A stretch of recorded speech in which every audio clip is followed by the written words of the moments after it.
with that hunger, and then Leo trying to get a better seed. Everybody that's in the water right now is trying, and all these heats are going to be stacked all day long. 13 minutes remaining on the clock. Sebastian Williams sitting in that leading position off a 7 and a 5.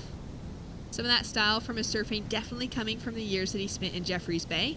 I lived there for a long time through my 20s, and Sebastian was one of those surfers that we would just see as a Grom, paddling out, getting some great tubes, kind of advancing in, there's such a great pack of Groms coming out of that little town, like a Matthew McGillivray. They've all grown up together, and they've pushed each other from surfing the point down the end, which is like an absolute world-class longboarding wave, all the way up to being, the powerhouse surfers out at Supers. As we take a look now at Brian Toth into that first section, but pumps very hard to make it around this one. He just hits that foam. He's wanted to hold that inside position. It's obviously deliberate. It's obviously a strategy, but it may be obvious about now that it ain't working. Yeah. And at this point, I would just get down in amongst the other guys and just kind of, because if you're in the pack and you get a good one, that means that the other three didn't get that good one. But if you're not there, one of them's getting it. And that's kind of what's happened now. When you sit in different positions, it really opens up the element of luck from Mother Nature. It could send it to you, so you're a chance. But it could send it to them and not to you. So I always like to reduce the luck by sitting where my opponents were. And that way, at least you're in with a shot at it. I believe you're right, and I've been saying it the whole event. That wide one without priority has given excellent scores to a lot of the surfers. So, at this point, Brian, get in the mix, get scrappy, and start being part of the conversation. Strategy worked, but the waves never really panned out for him. No. So I'm with you on that one, Barton. And I think it's fair to say, Otto, that we've seen more wide scores without priority than deep scores with priority. So if you were going to analyse which deep or wide, where the most opportunity was, I think you're spot on, mate. It's almost like you want to start off on the deep peak to set the tone, right, and set that first wave, but then start picking off the wide ones. And as we can see, Leonardo picked off a wide one. 4.83, not the best score, but getting into the conversation, and that's what you want. Brian, at the moment, 2 very low scores. He wants to change that. Leo now on his forehand uses priority on this wave. Slices through that opening turn, sets it up on the second. Now driving down the line, pumping a little bit here to be able to put on a clean finish. He'll kick out, and he'll be improving on that 4.83 that he's got on the board, or at least backing that up. Chasing just a 2.67 right now to take the advancing position away from Tim Elter. Of course, repecharge rounds to open the day, so top 2 advancing through. Bottom 2 surfers are out of competition. Now, not a lot of consequence for Leo in the water because he already has qualification, though he does want to have his very first World Surfing Games gold medal hung around his neck this year. I'm sure he would love to go into the Olympic Games with that kind of momentum sort of behind him. As we take a look now at Sebastian on his backhand. Wow. He's just, finishing. He is loose. It seems like he has no pressure. Going back to his background, he grows up at Jeffreys Bay, but he also comes from Chacagua, one of the best right sandbars in Mexico. So this guy's got the best canvas to practice all these maneuvers. And, other than J-Bay, Chacagua has a little less of a crowd. It's a little easier to surf without a wetsuit. And I'm looking at his equipment. I'm looking at his poise. He looks so comfortable and so dynamic. That last turn, one of my favorites. Yeah, I feel the same way. You look at the way when he gets up and just stands, you go, oh, it looks beautiful. Just the stance, the way the legs are, the way the arms are. And then it feels like in that stance you wouldn't be able to generate so much power at the click of a switch. And it's amazing. It's almost like he's slowing himself down in a moment. Like his equipment's so dynamic and so light and loose that he's slowing himself down so he can complete and put like that really progressive touch on each maneuver. And slowing the mind down. Like the mind's not racing him to anywhere, is it? He's just looks very settled in himself and he's right where he needs to be on the wave and within himself. It's been a great performance so far for Mexico. Martin, what are your thoughts on this last of Leo? He had the 4.83, so this is going to back that up. Most probably see him go into second place. It was good enough at this point in time to put pressure on other people. He was in the 3rd place prior to that. There you go. Gets the 4.77, backs up the 4.83, goes into an advancing position and puts some pressure on this young man. Timmy now up and riding. Uses first priority into a great looking opening snap. Just connects with that kind of whitewater crumble on the second and finds a cleaner section to finish off with.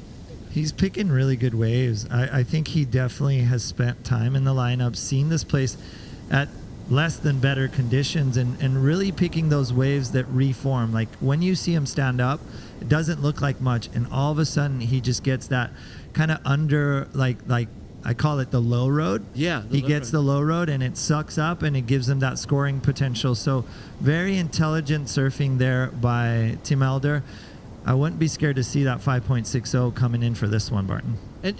What I'm seeing, you see the size of the turns? I'm seeing a bit of that Ethan Ewing board length and board size that's allowing the turns, when they happen, they're not short and flicky, they're big and wide and broad. And so the size of board and the equipment looking great too. Sebastian now up and riding. Excellent opening maneuver, sets it up for the second. Clean canvas as he comes in to finish on the inside section. This guy's surfing by himself in this heat.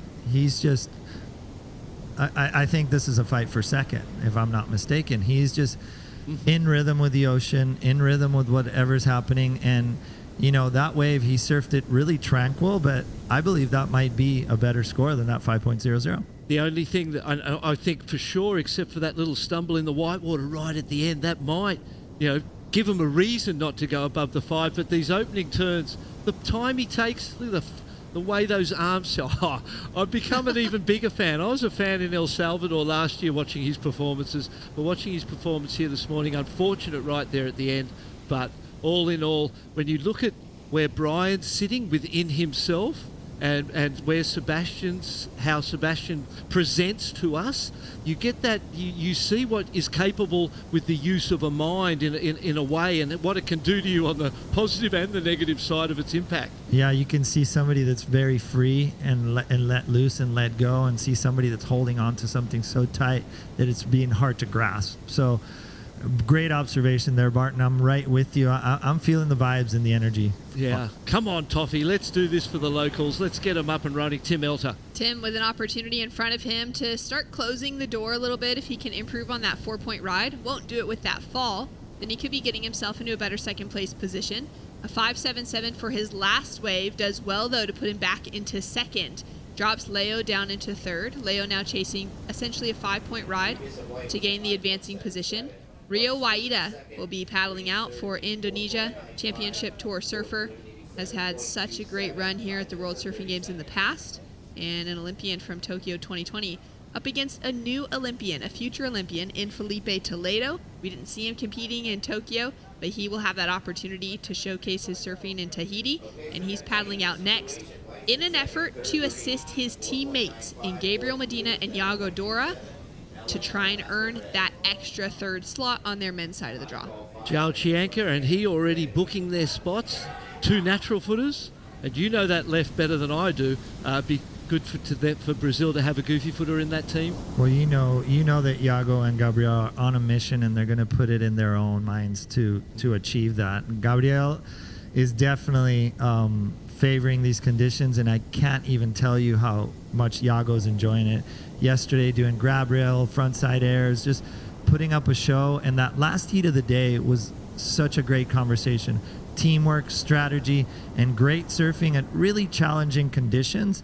Brazil's here to get that spot. Yeah, absolutely. And other nations might not have felt that way and might have almost surrendered it for something else. But Brazil and France, certainly not. Those 2 powerhouse nations really been the standouts for this whole event, haven't they? That's right, and for Brazil specifically, it'll be exciting to see how the dynamic continues to unfold as they get closer to trying to find that, although we've had France still with all 3 surfers in the conversation as well, so there's some real fight that's going up there. But between Gabriel and Yago, the Brazilian Surfing Association, CB Surf, has decided that whichever of them places higher in the event, if they win that spot, gets that spot.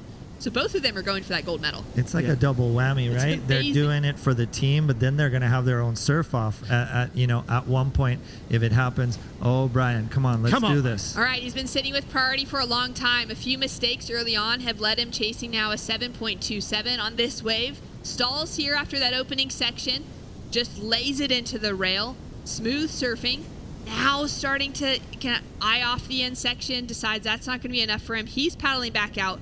Where's that going to be within the score line? Chipping away, at least improving on the 2.50, but maybe with a significant score requirement still ahead. Yeah, Brian on this one hits it off the top, gets a little bit stuck, finds that inside section. This is a nice wraparound all the way, hits the white water, really free flowing. I thought he was going to try to work the wave a little more. The wave didn't have much to offer Barton, and time is winding down. Come on, Brian. Yeah. Do it for the locals, Tim Elter. Just under 3 minutes on the clock. Tim trying to close the door. Improving on a 4-point ride would help him do that. Getting great extension out of each of those turns, and this pocket section on the inside. As Otto was saying, Tim spent so much time here. He knows this wave well. He's got that energy going for him. He wants the opportunity to showcase the slab surfing that he does kind of outside that competition realm every single day of the year and have a shot at a gold medal come Tahiti. Consistency, consistency, consistency. Barton, this guy, relentless. The clock winds down, and he only gets better. Yeah, he's been in great form all week. Let's have a look at this replay. First snap, quick. Second turn. Both of them a little bit short. They could have got a little higher on the wave face, but inside it just kept delivering. Great wave selection, as you said. They look like the type of conditions where you can try and pick waves, but you don't know what it's going to do inside there. And by being busy and surfing, you create opportunities. Sebastian Williams up and riding. Now his last scores were underneath that 5-point range, so they don't factor in. He's getting creative on the in section. But like you said, Otto, it's like he's just in a class of his own right now. He's figured this out. He's got things dialed. He's now already focused, maybe even on that next heat. Yeah, he's just been on a great rhythm, like every single one. Whoa. Come on, Brian. Tothy now up and riding into the opening section. Big, meaty wave ahead of him. Now looking for something quite critical, though, and it doesn't really open up for him, Barton. Yeah, I wasn't sure where to go. That felt like it was a bigger wave and it was going to come inside and do that double up and reform that it has been the bread and butter of the big scores, those reforms. And when you get them, I don't know that you can predict what's going to happen when you first take off, but you can guesstimate. That one I thought was going to give it to him. It didn't, though. Did he race off a little out onto the face, and maybe he needed to cut back to the power source a little bit and give it time to stand up, Otto? Yeah, I think so. And you know what? I think the low road has been the one that's been paying off. We saw Tim on that last one just really get the pizzazz on the last couple of maneuvers. And it seems like Brian's waves have never materialized at the end. And we've seen a lot of the major maneuvers in a combination outside, but the bang comes in that little low road section. 30 seconds, he's up and riding, Shannon. 30 seconds with a chance. Scores requirements increase just slightly to a 7.3. Goes in for big section, but he's not going to be able to hold on to it and can just feel things crumbling away for the local Puerto Rican. Leo with a chance to grab the 5.72. He's chasing to put himself up into second place position. He's put together some great, dynamic, exciting surfing within this year's World Surfing Games. But it doesn't look like this wave is going to give him too much to be able to finish off with. And it seems likely that Sebastian Williams and Tim Elter will be holding on to those advancing positions, BL. Very likely, and unfortunately for Puerto Rico, Otto, Brian Toth out in this repechage round, but he's had a great event, mate. Yeah, he's definitely been our pride and joy, and we're really proud of Brian. And, you know, hopefully the mathematics go his way, but I got to say, this guy was just in rhythm, and Mexico is a happy country at the moment. Yeah. Well, scores in. Sebastian Williams with the win, a 7-point ride for this air. Start out the morning. Tim Elter of Germany holding on to second. Leo and Brian Toth out of the conversation. More when we return. Filipe hitting the lineup.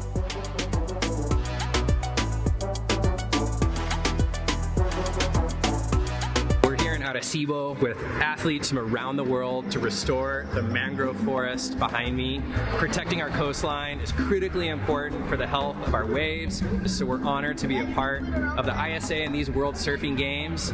Today we're restoring a mangrove forest. These mangroves are what are called blue carbon ecosystems. They capture and store more atmospheric carbon than any habitat on the planet. In Puerto Rico, we call ourselves boricua, a unique name honoring our island heritage and the vibrant spirit of our people.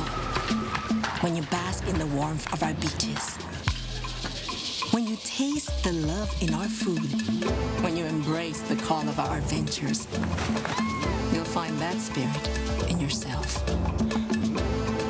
Dare to live every moment. Live Boricua.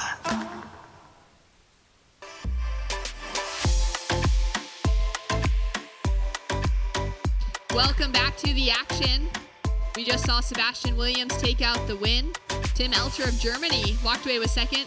Leo having a moment to congratulate him. He put up a solid fight to try and steal that spot away from the German, but it will be Leo bowing out of competition alongside the local Puerto Rican Brian Toth. It was such a fun ride this week to watch the journey of Brian getting all the way to this end of competition.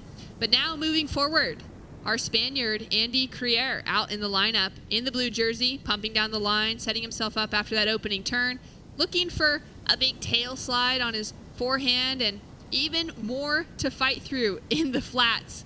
Doing well to stick with this wave. Gonna get a little reform on the inside as well. He'll just kick out in the water up against Canada's Cody Young, Brazil's Filipe Toledo, and Indonesia's Rio Waida. Taking a look at some live action now as Rio is up and riding, setting himself up with a nice opening maneuver and smooth surfing from the Indonesian. Dynamic as always to kick things off in this heat. Couple scores to drop through from the opening exchange. Otto and Barton here in the booth still. Really impressed at Rio. Like, you know, we know he comes from the land of perfection, and he is surfing this kind of wave like, you know, he surfs it every day. Maybe he's from the windy side of Indonesia. But Barton, super fluid, super good. And I have to say, Andy Crier, another one that spent some time here. The VAST team came down here. They did some sparring, they surfed it in all kinds of conditions. And I think the people that spent time here and went surfing when the waves weren't at the best are really capitalizing. You know, obviously Tim on that last heat, you know, he was very comfortable in the lineup. And I think Andy opening up on that nice little wave representing Spain.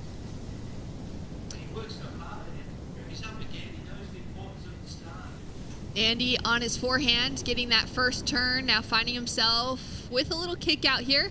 22 minutes remaining on the clock. Let's go down to the beach, catch up with Mitchell Salazar and Sebastian Williams of Mexico, keeping his dreams alive. That is absolutely right, Sebas. Muchas felicidades. Big congratulations. Off to a blazing hot start. How important was that for your success in this heat? Thank you, Mitch. Muchas gracias. Yeah, super important to start off the heat right off the bat with a good score. Opens up the door to get an even bigger score. Very happy. You know, at a point in the event right now where there is no tomorrow, how important and how significant is it to have the crew that you have behind the scenes with Team Mexico right now? Absolutely. Actually, I'd like to take this opportunity to give a really big thank you to Poli Sierra, because without her, none of this would be possible. I wouldn't be here right now. I wouldn't have the amazing team behind me that I have right now. So my heart goes to Poli Sierra. Thank you so much for everything you've done for Mexico surfing and all of us on the Mexico team. You're going to surf again later today. Anything you want to say back home before we let you go? Yeah, I got a couple more heats coming up. Muchas gracias a todos mis amigos que están en México viendo los heats y mandando mensajes de apoyo. Se les quiere mucho, me dan toda la motivación y seguimos adelante. Vamos por esa plaza olímpica. ¿Se puede? Gracias, Sebas. Sebastian going for that Olympic qualification to join his teammate in Al Cleland Jr., who qualified last year. And now a special moment there with ISA President Fernando Aguirre and Brian Toth. Well, I think this is a beautiful moment. Obviously, Brian has been the ambassador of El Sabor Boricua, you know, our pride and joy. And yeah, it's pretty cool to see Fernando acknowledge that. We've put our hearts into this competition, both in every field, and Brian did us super well by performing so well. So as Boricuas, as Puerto Ricans, we're super proud of Brian. Gave us that Olympic hope, and you know what? We love him for it, and we back him 100%, and very grateful to Fernando Aguirre for acknowledging his beauty and his passion as an ambassador of the island. As we take a look now at Rio, opened with a 4.83 for the Indonesian. Like you said, he's just looking right at home here, like he's been surfing here every day of his life. H heat that he paddles out on. It was a surprise, Barton, to find Rio into the repecharge round when we did. He's been doing well to battle his way back in. As we take a look at Andy on his forehand, couple small scores to start. Finds a little flow line coming into that finishing turn, which would have felt pretty nice. Cody Young drops a 2.93 for his opening wave, and we're still waiting for the Brazilian two-time world champion in Filipe Toledo to open his account. Yeah, 4.83, the only real score of consequence from Rio Waida on his first. So, beyond that, really, you'd be comfortable being Filipe Toledo. You go, I'd rather have the priority than anything under a 5. You'd be pretty confident. But then, it would appear that wave selection is the most challenging thing out there this morning. And we've seen, as Otto illuminated, the surfers who have spent time here and come and done the training, done the mock heats, and done that work are feeling more comfortable than those that haven't out here this morning, and the last few days. Tim Elder, definitely one of them. Filipe Toledo, I can't wait to see him get up and riding. He's so experienced, he would hear those scores, if you can hear those scores, and with that wind, and really not be pressured at all at this point. And that was something that I was thinking, right? He's going to pick the eyes out of that first wave and to make that exclamation point. And yesterday I was watching him really closely, how he was surfing, and really tactical. And he's looking for that open face wave, and I think he's got one. He's got his eyes on this one. Starting to open up in front of him, pumping, driving down the line into that first snap. Beautiful bottom turn to top turn combination for the second. And we'll track now with Cody Young because he's up and riding as Filipe falls out. He's just going to kick out quickly on that opening wave. Yeah, Filipe definitely, coming on strong on that one. And I think what he's going to do now, he's going to do what you said, Barton. He's going to come into the competition area, start sparring with these guys, picking off the wide ones, and definitely making a statement. He's on a mission to help Brazil achieve that third position in the men's category. And there you see him on screen. John, I heard last night he had a really beautiful session. Hollows, it rained, and it was really fun. Enjoying Puerto Rico and coming up in the next heat. Yeah, he'll be coming up in the next heat up against Kehu Butler from New Zealand, Ramsey Bokiem from Morocco, and Yago Dora from Brazil. That's a stacked heat, isn't it? That's going to be a beauty. And that wind is going to, the aerialists are going to love that wind this morning. Yeah, I know John likes to go to the east side and go get those ramps and put that board, inverted and all that. And yesterday we saw him go up in the air, and it'll be interesting to see what he brings to the plate today.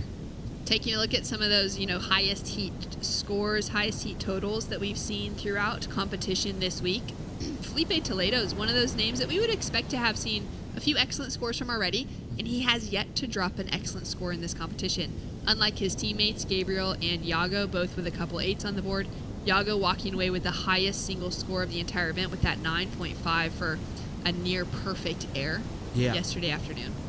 Filipe dropped a 4.43 there. A score of consequence. Whether that was worth the wait, it's a little bit better than those 3s of Andy and Cody. So, solid position to start. Rio Waida 5.5 on his last, so a couple of scores there for the Indonesian, putting him into the lead. Remember, as we come down to the back half of this heat, that mounting pressure on Rio, on Andy, and on Cody. If they continue advancing forward, they are closer to Olympic qualification. If they are out of the draw, then that run for them will be finished at this year's World Surfing Games. Andy starting to unleash some style on this inside wave. Great shape to it. You know what? Doing an observation, I was looking at his board, and he chose a round pin longer board. And I think to your point, Barton, it almost looks better when you put it on rail, when you do those complete turns. And Andy, little bit of a Machado-esque, like a taller Machado, just really nice in the pocket surfing. I got to say the Spaniard's definitely after that position. Toledo now up and riding. Just finding a single turn on that wave. Not going to give him very much to work with. The 2.53 requirement. Last of Andy, though, looked pretty good, Barton. Yeah, I love those turns. It wasn't a bigger wave, wasn't a wally one, but the way he just carved it back into the pocket and stayed tight, made the most of it. A 4.43 for Filipe. I feel like that was easily earned. You know what I mean? I didn't feel like it was that type of a score that was as good as or better than most of the waves ridden in the heat so far. It was kind of like something that was another throwaway like a lot of the other waves. So, the judges like the speed that he has. He's obviously comes with so much credibility, and when he flies off the bottom into the lip, it's hard to deny. And if you look at the numbers, Barton, like that mid-range score, I guarantee you the coaches in the corner are telling him, get a mid-range. Those are hard to get today, and then think about that excellent score and think about that air after you've established your foundation. And even though he is in fourth place, one wave could just put him in the top. Yeah. Andy, now up and riding again, just hunting around, having a little look. Cody Young up into that third place spot now with third priority next to his name. He's chasing a 4.03, and Filipe, of course, just still holding on to that 2.53 requirement. We got a few little attempts that are kind of dropping in, but for Rio, he's been the most consistent in his first two up and ridings. He's actually had the two biggest scores of the heat so far.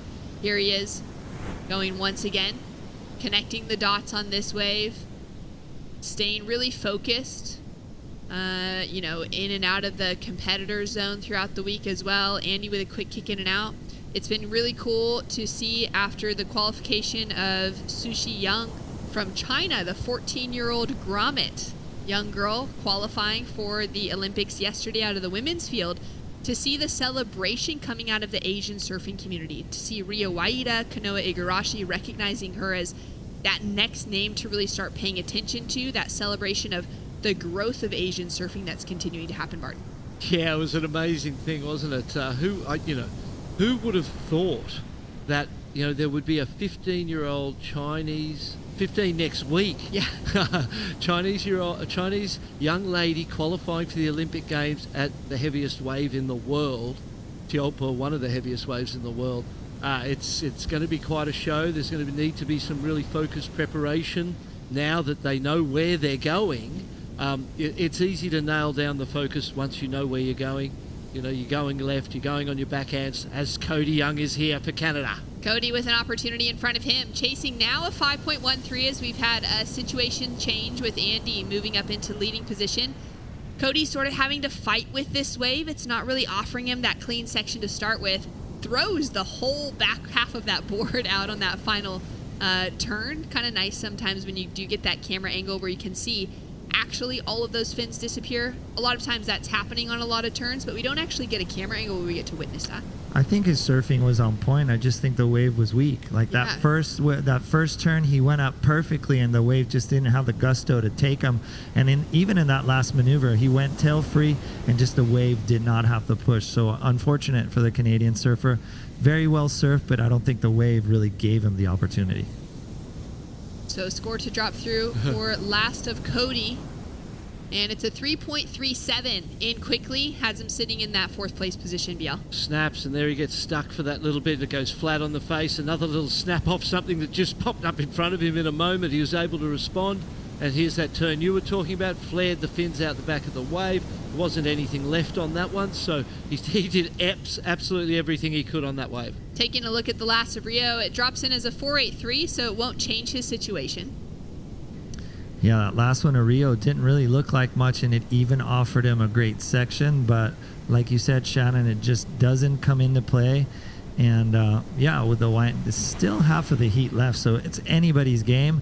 And Filipe still got that 4.43, an excellent score, could just boost him. So there's plenty of time out there for all these guys. Cody Young out of Canada, hopeful to join Sanoa Olin from the women's side of the draw that's already qualified. He doesn't have too much work ahead of him within this heat, but just a little bit extra as we've seen Andy Creer from Spain jump up into that second place position. He was able to drop a 4.43 for his second to last wave, and just a couple throwaways after that. So we're down to 10 minutes, 45 seconds on the clock. But Shannon, if we look at the scoreboard from second all the way to third, it's equally as it's just the next wave is going to change the situation. So, we see exactly the same scores for Andy Creer and Filipe Toledo. So this might just change the whole thing right now. Here we go into the air, and he nearly pulls the rotation. That was wild looking. He didn't need to do that. At this point in time, that was not the right strategy. You don't need an 8 right now. You need a 5 or a 6, and that wave had it in it, and that was disappointing decision to go for something as dramatic as that. when you're really in a position where, you need a 363 and you could ease. That was a great first section. Big turn there. It could have gone to be one of the better waves of the heat right here. It didn't need some crazy, wild, inverted thing that you lay back in the whitewater and don't make.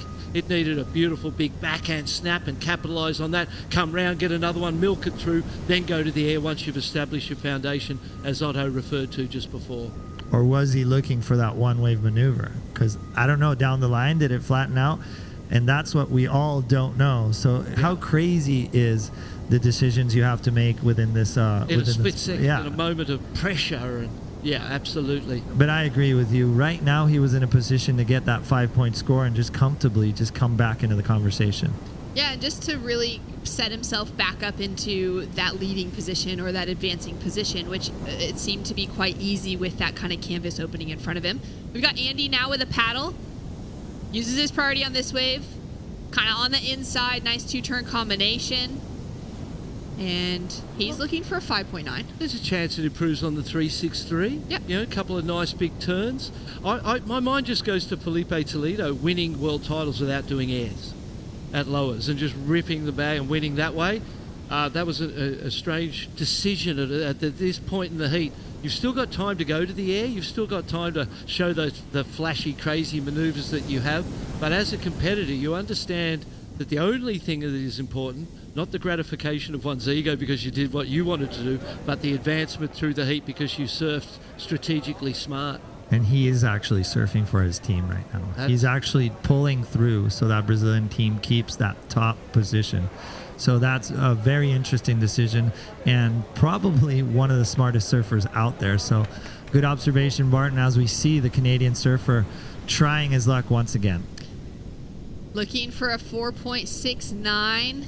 Won't be able to ride out of that wave complete. Coming up in the next heat, we're going to have Ramzi Bokiam from Morocco up against John Florence from the U.S., Kihu Butler of New Zealand, and Yago Dora from Brazil. Now, taking a look at the men's top half of the draw as well, the main event will be running into round number 6 after the finish of this repechage round, which only has those 3 heats. The last 6 names left in the draw in the main event are Gabriel Medina from Brazil, the 2 French surfers. They'll be matching up in that first heat with Jean Duroux and Marco Mignot up against Gabby. And then Ethan Ewing from Australia, Alonso Correa from Peru up against another French surfer in Kaoli Vast. So France doing very well to keep all 3 of their men in that top round, which means that regardless if they lose out there, they still have the repecharges to continue fighting back in. And I believe Kaoli Vast is a really good weapon for France, and they're using it for that positioning as well. 3 surfers in the main round, 3 surfers that have no flaw in these conditions, and also a team that came here, spent some time at El Rastrial, and brought the right weapons. So strategy coming into play, that team aspect is really coming alive with the leading teams, and they did their homework. Oh yeah, absolutely. 5-3 comes in for Andy Crier on that last one. He's up and riding again, Shannon. Oh, starts to put bigger requirements on the board. Now feeling a little loose, goes for a big layback and heel fall. That was a good section for that. It was, after the 5-3, the momentum's building. You can feel his campaign heading in the right direction. Filipe Toledo's second priority, Rio Waida first. Cody Young struggling a little bit on the wave selection front. So between Filipe, who hasn't really found them, and then when he has, he's chose interesting lines, to Cody, who's struggling to find them. It's difficult out there. We can't forget that. It has seemed, Otto, that a lot of the surfers through the last few days of competition, especially with how much this break has changed from the first day that they were surfing at Rastrial after those couple days at Magra, that it's gotten more and more complicated. And there's been a lot of surfers that have been on the hunt and just haven't been able to find any waves that they have really been able to open up on.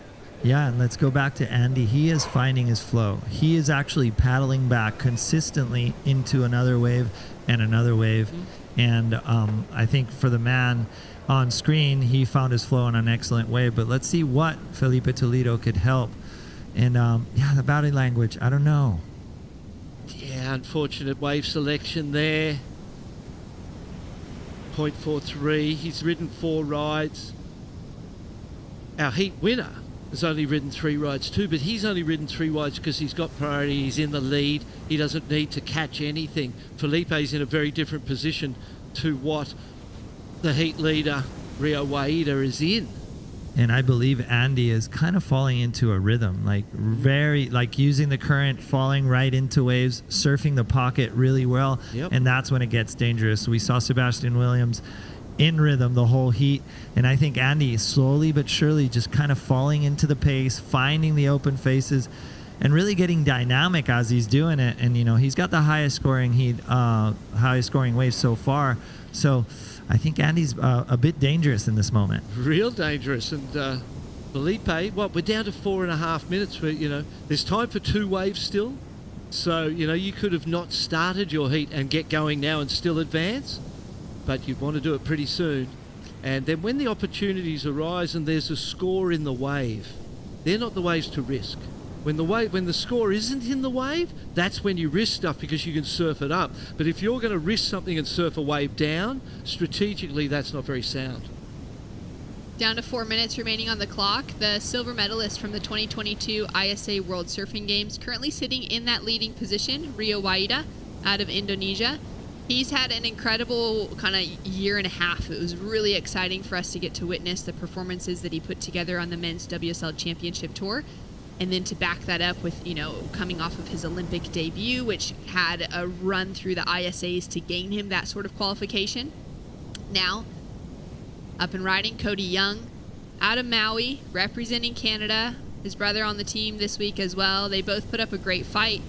For Cody, it seems like this heat's kind of getting the better of him, chasing almost that 7-point ride now to get the advancement. But not through a lack of trying. He's given everything he's got. It's just been wave selection. He hasn't been able to find one that he's really liked, you know.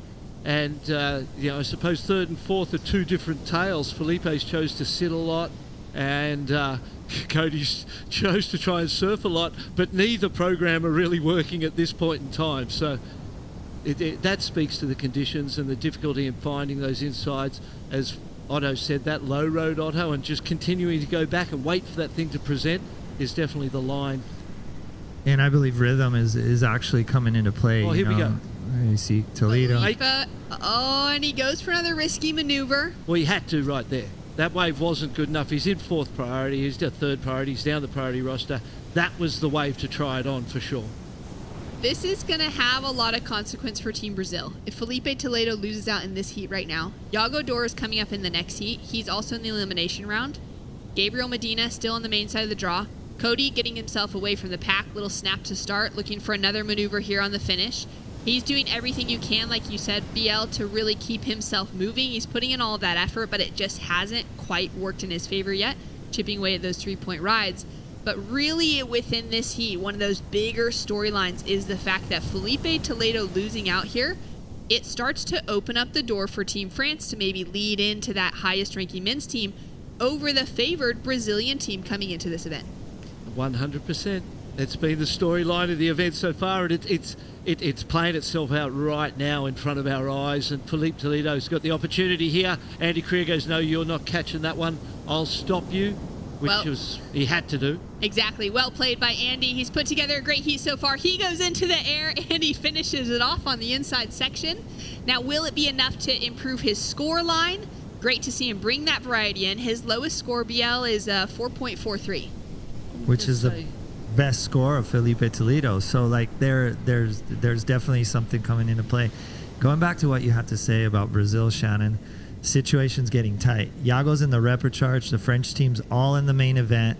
They're doing strategy so well, in-form surfing, and I do have to say, that's something to look out for. So true. And thinking of France being the host nation for the Olympics, how important this is for them as a country to be able to send that 3rd surfer.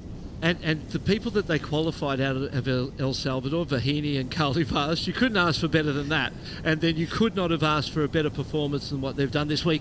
Cody Young needs something. Nice opening snap, sets it up for the second. A lot of power within his surfing, finding that finishing touch. 3 turns, chasing a 6.59. That will have to be the best wave of the heat for him to take that advancing position off a single score. I don't know that he gets that score, but he goes Filipe chasing down a 5.54, just goes for that one backhand re-entry. He will bow out of this heat with maybe one more opportunity to catch a wave, but down to 10 seconds on the clock. No more opportunities for Brazil. Disappointment in that performance from Filipe Toledo. This man's been winning the heat the whole way. He sat back for a long time, and he just improved on his bottom line score with that one, I'd say. So exciting. He is one of the people's champ within surfing. He's got so much of the globe as well as Indonesia behind him, hoping for that Olympic qualification. We do have a situation change, though, because Andy Krier dropped in a 4.93 for his last wave. That jumps him up into leading position. Wow. It's pushed Rio down into second. Rio with a score to drop, and Filipe with a score to drop as well, Otto. So Cody with this one, I don't know if it was enough, but definitely I got to give him an A for effort, even though this might even come to the score line. So a great exchange by all three surfers. Andy putting the pressure, finding the rhythm, Barton, in this heat. And one wave maneuver, 4.93. Wow, the Spanish surfer putting a statement on this one. Absolutely. What a victory, an advancement for Spain. They've been in great form, and I see them winning one of these ISA World Team Championships in the very near future with the young up-and-coming team that they have. Andy Krier, great heat. Filipe Toledo, not so much. Cody Young tried his heart out. Score to come through for Cody, but now that requirement has jumped to a 6.96, and he gets a 4.43. It takes him into third. It's not enough to take him into the advancing position. We're still waiting for a final score of Rio Waida of Indonesia to drop in. Might factor into his top two waves. Either way, he's in an advancing position alongside of Spain's Andy Krier, who saw two of his teammates on the women's side, Janire Gonzalez Estebari and Nadia Arostarbe, gained their Olympic qualification yesterday. That's given him so much more fire for Andy to keep himself moving forward. Rio as well, putting together a great heat, whether it's that first or second place finish. Well, Andy found his rhythm. He came slowly but surely and just climbed his way to the top. And that last wave just giving him the nod. And like you said, Shannon, hopeful for the Olympics. Very hopeful. Well, Rio gets a 5.07 on his last attempt. That takes him in for a heat win. We'll hear from him in a moment. Andy Krier from Spain advancing through in second. Cody Young from Canada and Filipe Toledo of Brazil out of the draw. More excitement when we return. We'll check out a piece on Ramsey, who's coming up in the next heat. Chris Cote and Rachel Tilley to call the action.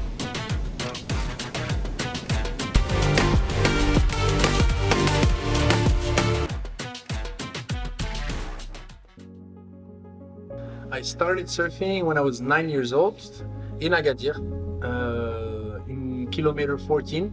It's called the Rocher du Diable. And that's where my dad used to bring us since we were really, really young, because he used to fish. So he would always go there, and he would just go fish all day and leave us at the beach with the guys over there. And yeah, my brother surfed before me, and I was just playing around with the boogie board, standing up on it and stuff. And then my brother told me, Rams, you should try surfing. And I didn't struggle at the start, so I was like, oh, that's nice. I really liked the feeling and stuff. And I went on to do my first competition in 2003 in Mohammedia. I won that comp. It was, I think, only 6 or 8 months after I started surfing. So it was really quick. It was super cool, and I got hooked. And then I said, I want to do this for the rest of my life, you know.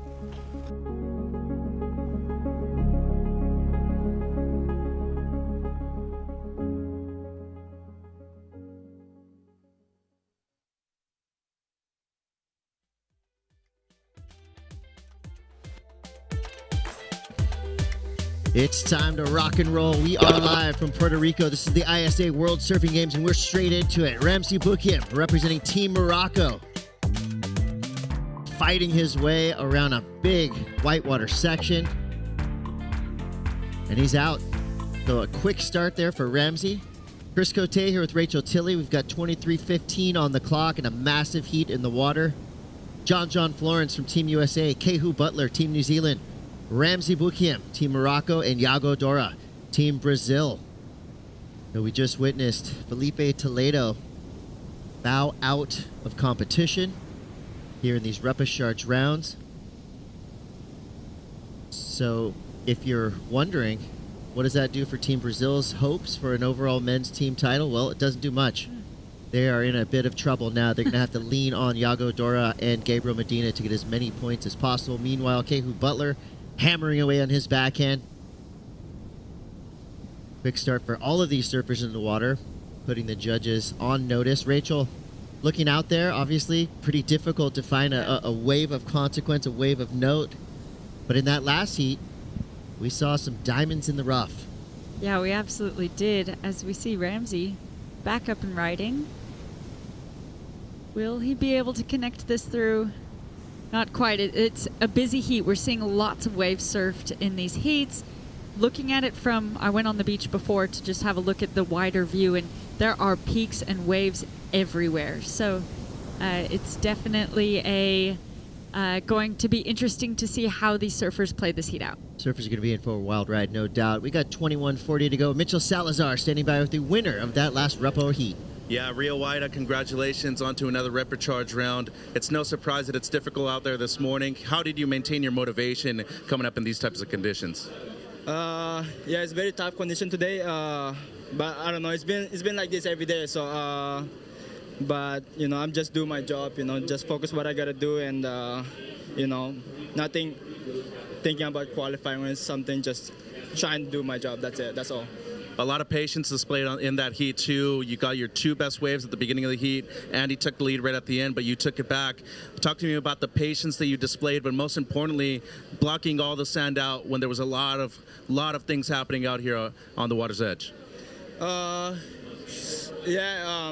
You know, I got two waves, two good score by like 10 minutes or something. And then I was trying to play the games, you know, with priority and stuff, but you know, I was trying wait for the best one, the one on the little bit wide one, but it didn't came. But you know, I just kind of follow what I feel, you know, defense a little bit, you know, play the games, kind of stay with Filipe, stay with Andy. He got the waves at the end, Andy, but you know, and then you know, I kind of still focus on myself, trying to find the best wave, and I'm not sure what I got last wave, but you know, I just you know, I think I did the job done, so I'm stoked. Well, you got the win and worked out. Anything you want to say to Indo? Thank you everyone for supporting, and not many more rounds to go, so I will stay focused, and then I will do my best for my country. Thank you. Terima kasih. Love to see that. Different look at Rio Waida, some serious energy coming from the Indonesian surfer right there. And he along with Ramsey Bukiam right now could be the biggest movers in terms of qualification today. Those are two surfers right on the edge of Olympic glory, so can't wait to see what happens next for Rio Waida. Meanwhile, John Florence just looking for that section to appear, setting things up. And John's coming from this heat from the main round yesterday, so he got knocked out of his heat yesterday by the two Frenchmen, Kaoli Vast and Jean Duru. And so he hasn't surfed as many heats as Ramsey and Yago have, as they have been in this repecharge round a little bit longer, which means a lot more heats surfed. So still quite a few heats surfed in these conditions, as we've seen this kind of cross-shore, onshore wind for the past few days. But it'll be interesting to see how that plays out. Is that a little bit... is that better that they're more rested, or is it better having more heats out there in these conditions to be prepared for today? I mean, I feel like everybody left in the draw has definitely surfed in these types of waves a lot in their career.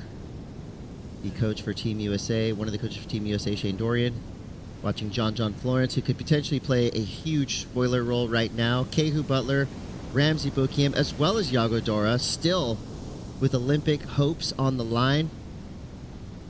You know, Ramsey, who has had a taste of it. Kehu, who would be the second representative from Team New Zealand if he does end up qualifying for Paris 2024. Gosh, it would be so hard to go out into such vexing conditions with so much on your mind. I mean, you can see Yago's intent. He wants a ramp. He did it yesterday on the strength of two big frontside airs. 9.5 yesterday that was, and that was the highest single wave score of the entire event. Highest air too. Yeah. He went off, and I kind of like that idea. You can see that every wave he's caught, he's kind of done that little stall that he does right when he takes off.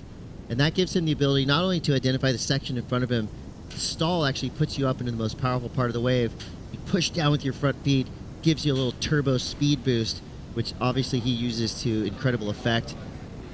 Filipe Toledo. Stoic. Basically, doesn't look super stoked right now. And yeah, we got reason to. That was a tough heat. Yeah, we just saw him get knocked out by Andy Crary and Rio Ueda.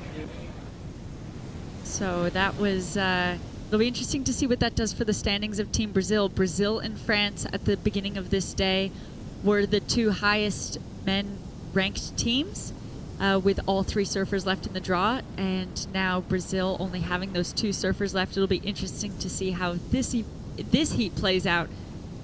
Could just have Gabriel Medina after this heat if Yago ends up getting knocked out.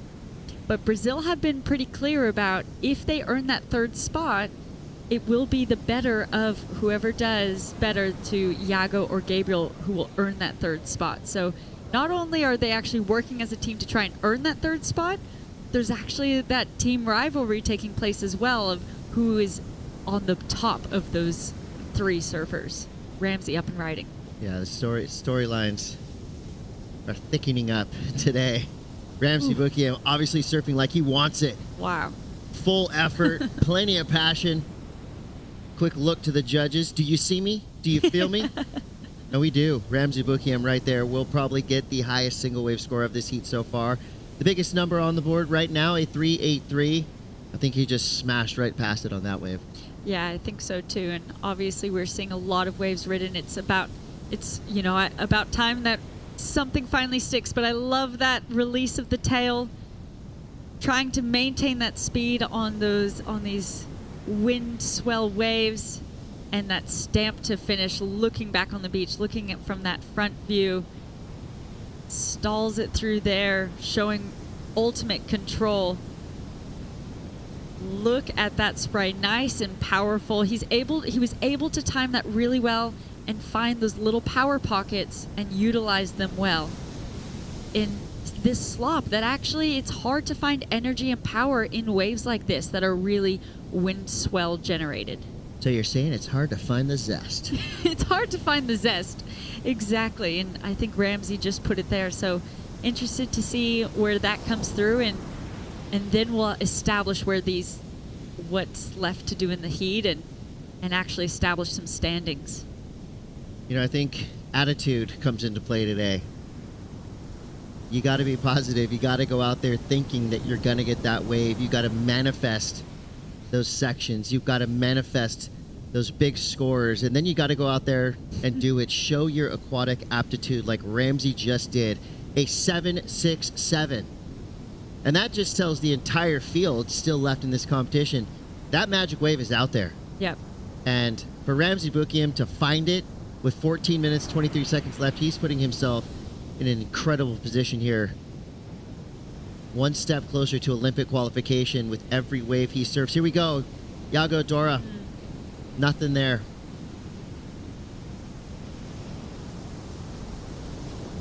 Yeah, with 15 minutes remaining, this is when you do start getting a little bit nervous to not have something at least in your scoreline that you want to keep. Let's look at this little in and out for John. Now, Yago stood up really early on this wave, hoping to get to his feet and be able to generate that speed, but it didn't end up providing that ramp that he was looking for. But let's look at this little power turn of Ramsey. Oofs. That was nice and clean. Now, there's a lot of different faces to this wave at the moment out there, and so the fact that he found and utilized that little clean section gave to everything to get that 7.67. Yeah, earned every bit of that score, that's for sure. Not necessarily a wave you'd see in a Ramsey Bukiem video part, but real solid blue collar power surfing from beginning to end on that wave. He did show us a little flash of progression with that opening tail slide, riding backwards, riding fakie for a little bit, which is difficult, which is cool, which is unique, it's different. And the judges taking note, locking in the highest single wave score of this heat, probably the highest single wave score of the day, or at least one of them, 7.67. So edging in on excellence right there for Ramsey Bukiem. He's got a 2.93 as his throwaway. And knowing Ramsey, he's going to play a smart tactical game as well. He's going to stay out of trouble. He's a veteran competitor. And Ramsey yesterday was able to get 2 heat. He won after I did a post-heat interview with him yesterday in one of his heats. He only had caught 4 waves, and the conditions look very similar to this. So instead of playing a really busy heat as we're seeing out there with a lot of little waves, little in and outs being taken, he was very strategic with where he put his energy to and was able to secure that heat win with 2 scores that were keepers and then 2 in and outs that he just played around with. So far we see him with just 3 waves served, but not a super active heat. John and Kihu also just have 2 waves under their belt. Yeah, I mean, it would be tough. I keep saying stay positive, but it would be tough to do that out there. It is definitely a very confusing lineup. You're caught inside, you're getting hit by chops, there's a lot of spray hitting you in the face. You know, you'd have to be pretty dedicated to want to go out there on a free surf and stay out there for any length of time other than just to get a little warm-up. Well, you see a lot of different strategies here. Yago going far left and looking for that left by himself. And I think it's pretty easy to get lost out there, too. And as there isn't just one clear peak at the moment, there's a few different strategies that can be played.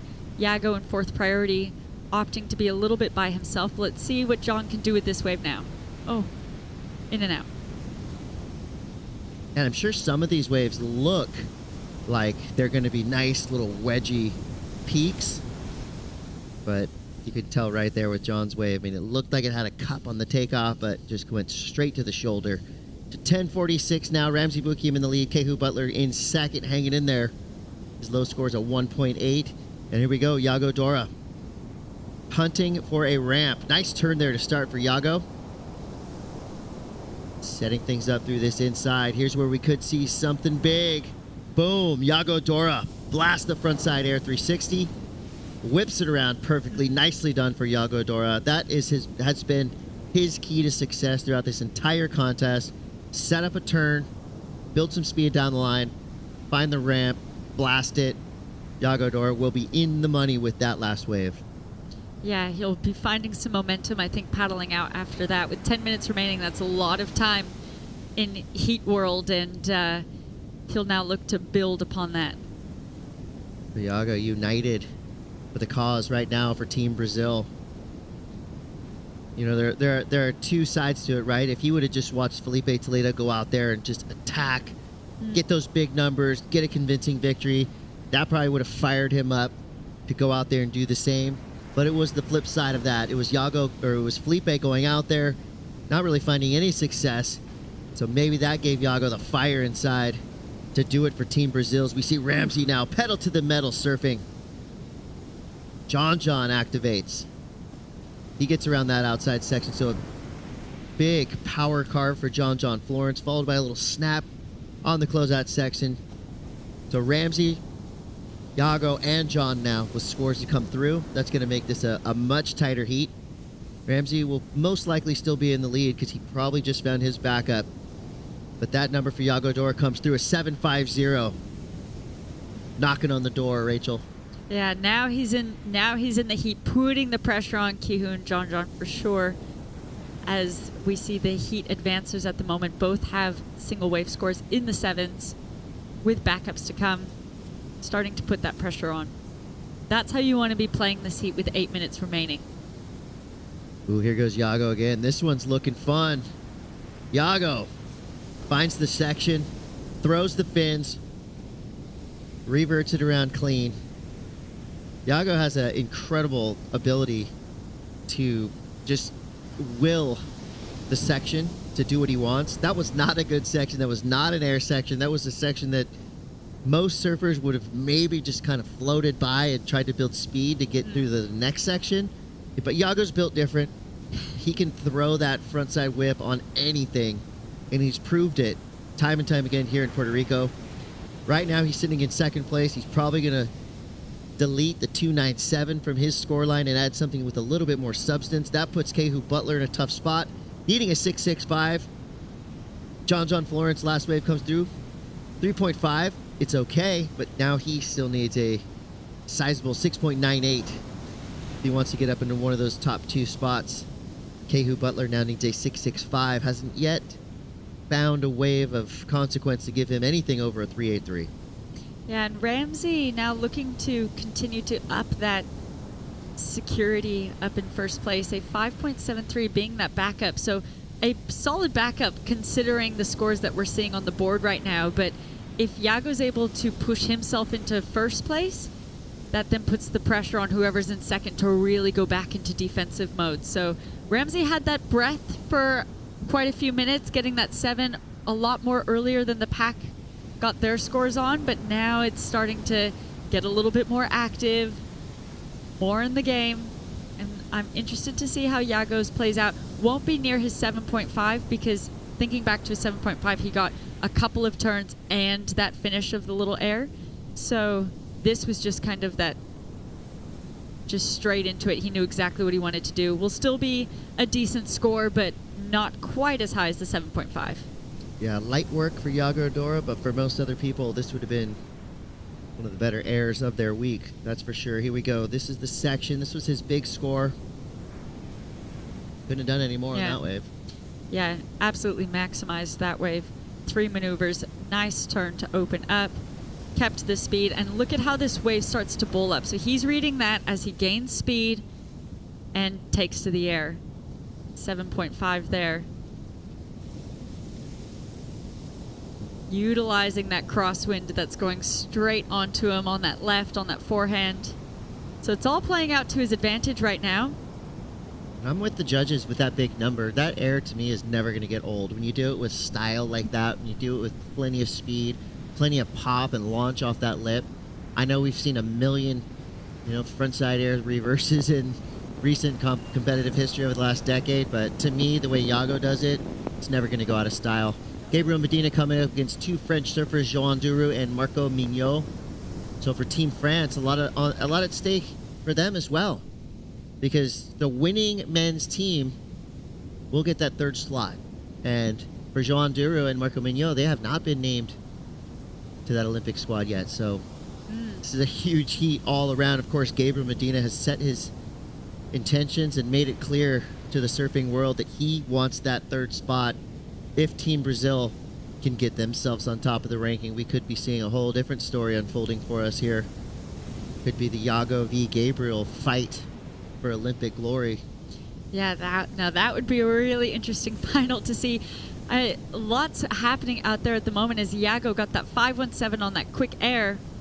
Looks to improve upon it now. Nice turn there. Here we go. Where's the ramp? Of course.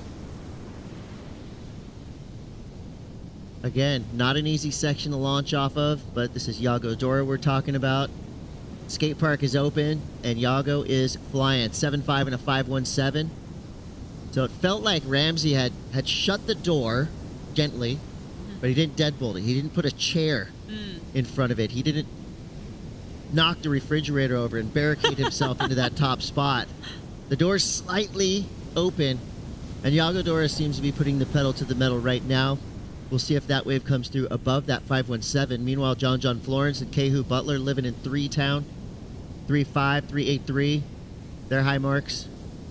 And their requirements have just jumped up through the roof. A 9.17 is the need for John Florence. Kehu Butler needs an 8.84, so 2 near perfect waves are needed for John and Kehu. Don't write them off just yet. We're talking about one of the best to ever do it in John Florence. All he needs is the section and the wave to cooperate. And he did what he could right there. Not an easy wave to surf, but always fun to watch John put full effort into a wave that he probably would have pulled out of 99% of the time, but it's just fun to watch the best do it in totally relatable conditions like this. That's exactly what I was going to say from watching that wave, that was just fun to watch. He just surfs it so smoothly, reads it perfectly in tricky conditions, and it looks like Yago improved upon his situation, Chris. Yeah, the judges they can't get enough of it, just like us, just like all the fans watching. A 6.73 for Yago Dora. So Ramzi Bukian with that 7.67 just gets word that Yago is now charging up the leaderboard into that top spot. Ramzi is sitting out the back in second priority. Kehu Butler has got to be wondering, where are these waves coming from? Where have I been? And John will know that his last score will probably improve upon going to his score line, which will take that requirement out of the 9s or at least lessen it, but still a really, really high score for the conditions that are out there at the moment. They've definitely put a tough task on these surfers in John and Kehu. Now they need near perfect 10s. Yago has just been cruising.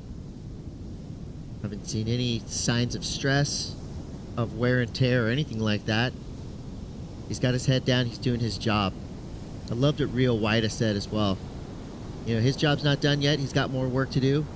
Fully focused on the task at hand. Not only the pinnacle of sport, Olympic qualification on the line, but ISA medals as well. I mean, you could leave Puerto Rico an ISA world champion. Add that to your resume. We've seen what it's done for many surfers in the past. John Florence drops his highest score so far, a 5.60. Manufactured score, which is a compliment. That was a really tough wave to surf. The fact that he could get anything above a 3 on it is pretty miraculous. But again, this is JJF we're talking about, one of the best ever. Well, and that now puts him only needing a 7.8, a lot more tangible of a requirement. Look, we already have 2 7s on the board in this heat. A 7.8 completely doable for John Florence out there. Now it's just of timing. He's in third priority, so Ramzi, who has the priority just above him, will work hard to keep him off, try and utilize these last 45 seconds strategically, and Ramzi will use that priority just there, as we see. Yeah, he's a shrewd competitor, as well as one of the most powerful surfers we have left in the draw. Wrapping roundhouse cut back there, big snap, unaffected by the chop and chonk coming up the face of this wave, blasts it all the way to the end. True professionalism on display there from Ramzi Bukian. So that was basically double duty. He blocked John, got the wave, maximized the potential of that little left-hand runner. That score could change things. See Yago Dora now, his last wave comes through, a 7.23, so he extends his lead. Kehu Butler, an incredible surfer from Team New Zealand. And obviously, you know, his skill level is above and beyond most surfers on planet Earth. But in that heat, in the span of that 25 minutes, he just could not find his rhythm. But I want to give Kehu a lot of credit. He's surfed a great event. Absolutely. And he is a great sport and a true champion from New Zealand. So big finish there from Yago Dora.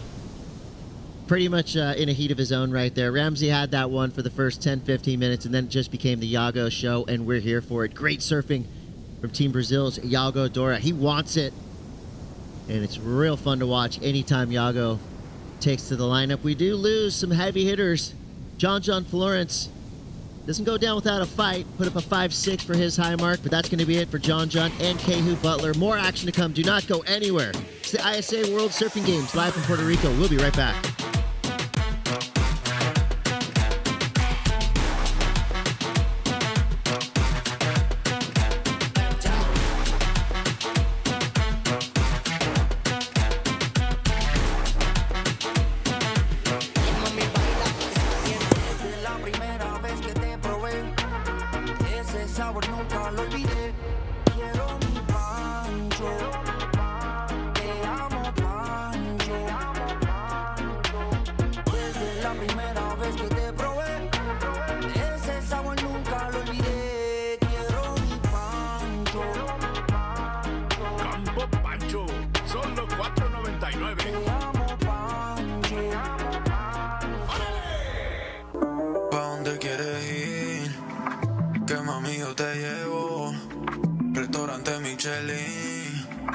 Estamos en otro level, porque ahora ando en yate y aviones. Se nos dio, ahora somos ganadores. mansiones. Todo comenzó jugando. Ponte ready que ya voy llegando. De una picaco. Todo comenzó jugando.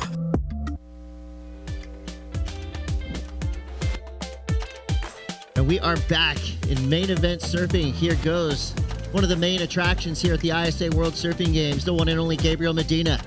He showed a lot of fire throughout this contest. He just watched his teammate Yago Dora go to the sky, so why not follow suit? Technical prowess on display from Team Brazil. Right now, Yago Dora got a huge win in that last repechaje round heat, so he keeps his Olympic dream alive. Meanwhile, Gabriel Medina. So we go back-to-back Brazil here. Medina going up against two French surfers, João Duru and Marco Mignot. João Duru, an absolute veteran, a shrewd, steady competitor, a power surfer, a goofy footer who is no doubt taking note that these little left-hand runners on the inside can be the canvas that you need to drop big scores. Marco Mignot, well, he's a tried-and-true QS threat, but an up-and-comer. When you look at his resume compared to what João Duru and Gabriel Medina have done in the past. Chris Cote here with Rachel Tilley. Rachel, Gabriel made it known early on in this contest. He wants the victory. He wants that ISA gold medal. And of course, his Olympic dream at the moment still alive with Team Brazil, at least with the opportunity to keep two male surfers left in the draw. If they go gold and silver, depending on the order, this could be an incredible story. And it is already an amazing story unfolding right now from Puerto Rico. 23:10 on the clock. Set rolling through here. Looks like we could have a paddle from Marco Mignot. Will he get the chip in? He does, forcing his way into this left-hander. So two goofies versus one regular footer. Oh, will it connect? Trying to foil across that flat section. It's a messy chunk of whitewater to deal with. Most likely a non-factor for Marco Mignot. Medina now up and out real quick. Well, showing us incredible technical prowess. Yago Dora blitzing through that last heat. He is standing by now with Mitchell Salazar. Absolutely right. Yago, a pair of sevens, a key to victory right there. By today's standards, easily could have been a pair of nines. How were you able to do it out there with tricky conditions? Yeah, it's really hot out there. It took me a while to figure it out, and I was sticking like to the deeper peak in the start, and I couldn't find a good wave, and then I started moving around and starting to find a nice rhythm. And Ramsey had a really nice wave on the start of the heat, and I was just like, at least no one else had scores, so I was like, okay, at least no one else has a score, so I can still build my scores. And that's what I try to do, just like shark around the lineup and find some waves. At this point of the event, many rounds already surfed, but most importantly, how do you maintain relevance and integrate your creativity into your surfing? Yeah, it's hard. It's hard to be creative out there because those are so tricky. You don't have much space to like do something different. It's really like whatever you get, you like have to make the most of it. So that's what I've been trying to do. Like try not to get like too crazy. Just like, okay, I just need to make some heats, and those are tricky. So don't risk too much. Do what you know how to do, and that's it. You'll surf again later today. Anything you want to say to Brazil? Yeah, obrigado, galera do Brasil que está acompanhando. Vamos continuar na fé, na torcida e continuamos. Tem mais várias baterias para surfar e vamos indo. Obrigado, Yago. Gotta love Yago Dora. He does it in the right way. Joy and positivity paired with professionalism, and one of the best aerialists in the business. And that statement rings true with Gabriel Medina as well, talking about the air prowess. Medina, who's definitely one of the best all-around surfers to ever put a jersey on, shows us just one more element of what makes him such a special talent. Rachel, this right here was incredible. Yeah, looking at him torque that upper body to get that lift and lands out in front, spins it around real quick, rides out so clean, gives no question whether that was going to be landed or not for the judges. Monstro. Gabriel Medina. He's so powerful. His airs are different. I mean, this guy is Superman. Yeah, navigating these chops so well, too. He had his eye on that end section from the very takeoff, just driving down the line, getting that speed for that. Now that will improve his situation massively, put the pressure on the two Frenchmen. Yeah, and taking nothing away from Filipe Toledo's performance, which I think he would even describe as lackluster in that last heat. It's almost like Yago and Gabriel kind of taking the reins, kind of looking back towards the beach going, don't worry, we got this. We'll do it. And they're just banging nails into the wall right now. Great show to watch. Gabriel with a 7.83 and a 5. That, of course, is before that last number goes through. Well, this is the narrative here. It has been, for these standings at the moment, for these team standings, it has been Brazil versus France, with both teams, up until this morning with Filipe getting knocked out, both teams had all three guys on both sides still in the draw. And going into a heat with both Frenchmen, you know, there can be use of strategy. So Gabriel's clearly not worried about that. Well, I'm going to go out on a thick, strong limb here and say that Gabriel Medina is going to make his way through this heat. Ramzi Bukiem met some new friends. Sea urchins. Oh. Ouch. I would be crying right there. Ramzi is so tough. Most of us would be wincing, crying. This dude probably got those urchins on his way out, unaffected. Clearly. Powered his way through that last heat. His Olympic, I mean, he can literally reach out and almost touch that Olympic qualification right now. And, you know, the numbers going on behind the scenes, of course. There's a lot of things I like to speculate about. Olympic qualification is not one of them. I wait for word from the top. Yeah, well, it is a narrative that is really alive today. We saw all the women's spots awarded yesterday. Let's look again at the slow-mo replay of Gabriel. Now look at how he lands towards the front of that whitewash. Doesn't land on top and then switch around and ride down. He lands nice and confident towards those flats. And, you know, the astute observer will see right there those boils, the cauldron in front of him, basically dry reef right there, and that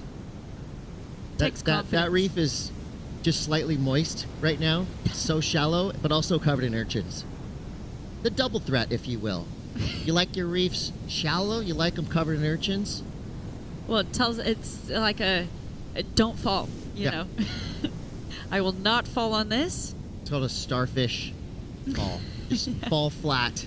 Try to stay on top of the water. So for Gabriel Medina right now, threats are starting to come through. Marco Mignot drops a 7.17. He's by no means safe.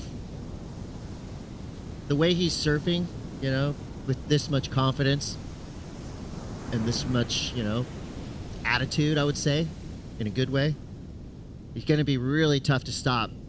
But Marco Mignot, he's fearless. I mean, he doesn't see Gabriel's cape. He doesn't see his Superman logo on his chest. He just sees somebody he's got to surf past. And surfing like this is going to help him out. This was his big number, 7.17, Rachel. Yeah. Finding, again, a diamond in the rough. Able to maximize those clean sections and really laying it into that end section. Probably 6 of the points on that 7.17 came from that second turn. That was just a beautiful, perfectly executed backside power snap.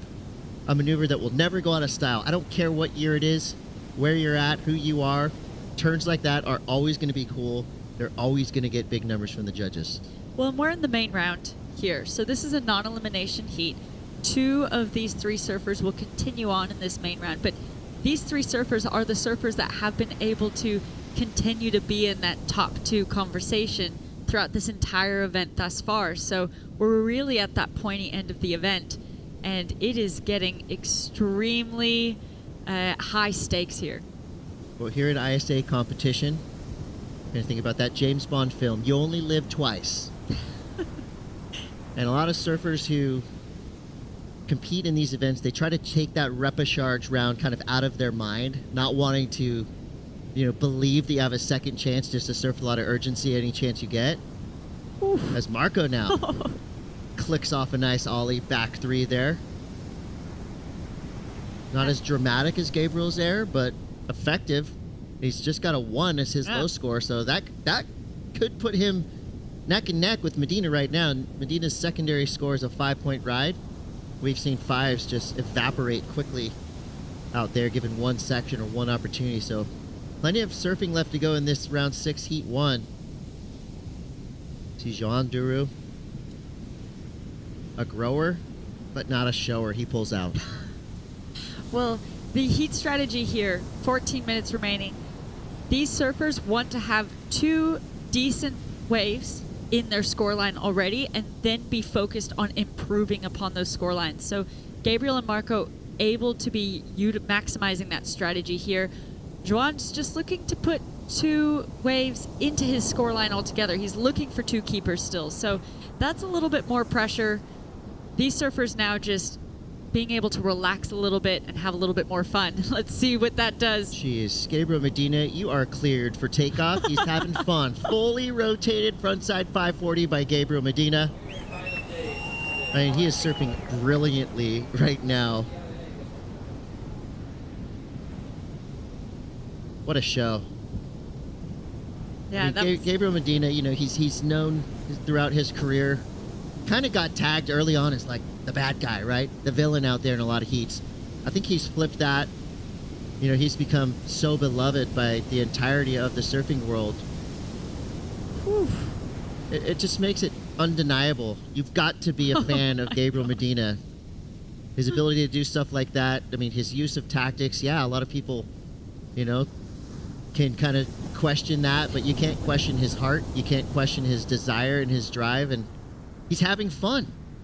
That's the key role thing right now. He's having fun. Well, with 2 good scores, the heat win so far, he is able to continue to build upon that. That was an exciting wave and will be one of the highest waves of the event, I think. Oh, yeah. 9-2-3 for Gabriel Medina. Wow. That limb I was out on, remember that? Well, that limb is made of steel right now. You did call it a big, strong... Yeah, it's braced by steel girders and cement. Gabriel Medina will make it through this heat. And the air show is on. You know, when Medina starts to cut loose and have a good time like we're seeing right now, I think that's where he thrives. You know, again, you put him against a wall, you know, he's going to make you pay in a lot of different ways. He's got every weapon possible. But I think Medina fans, including myself, get the most joy in watching him when he's having a heat like this, where he's now just free to do whatever he wants. We still have 12 minutes left in the Medina show. There are 2 other surfers out in the lineup right now. Marco Mignot has a 717, but Medina is just stealing the spotlight. Well, and talking about his just his personality and working away from that villain, you know, narrative that he used to have. If you see him in this post-heat interview, which it looks like we will at this point, have a look at his necklace. I was asking him about that yesterday before our post-heat interviews, and he was saying he made that himself. And you can see little like ladybug beads and butterfly beads in between some pearls. He made that at home. He is so much cooler and kinder than he gets a lot of credit for. I remember he got a big win in, I believe, Fiji. Huge paycheck. Saw him at the airport. He was looking at jewelry. I'm like, of course. He's buying himself a necklace. So I go up and I say, oh, what are you looking at? He goes, oh, I'm looking for something for my little sister. Oh. I go, man. He's lovable behind the fire and desire that, you know, he shows a lot of times. Here we go.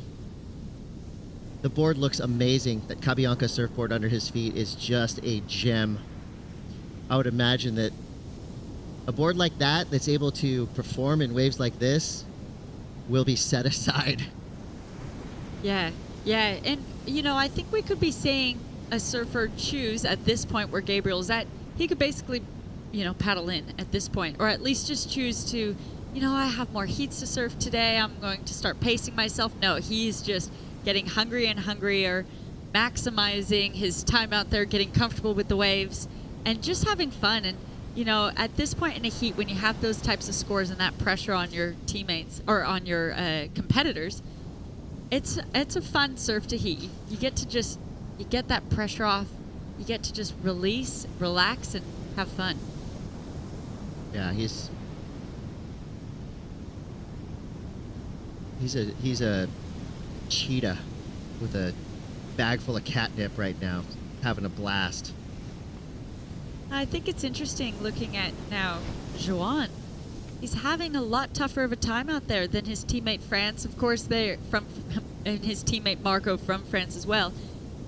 They both would be going from the same team, getting that same heat advice, same strategy, and ideally, their strategy going into this would say, let's have France be 1 and 2 and push Gabriel out into that repecharge round. Now it's the battle of France for that second spot, and Joan just having a tough time even finding the little keepers out there.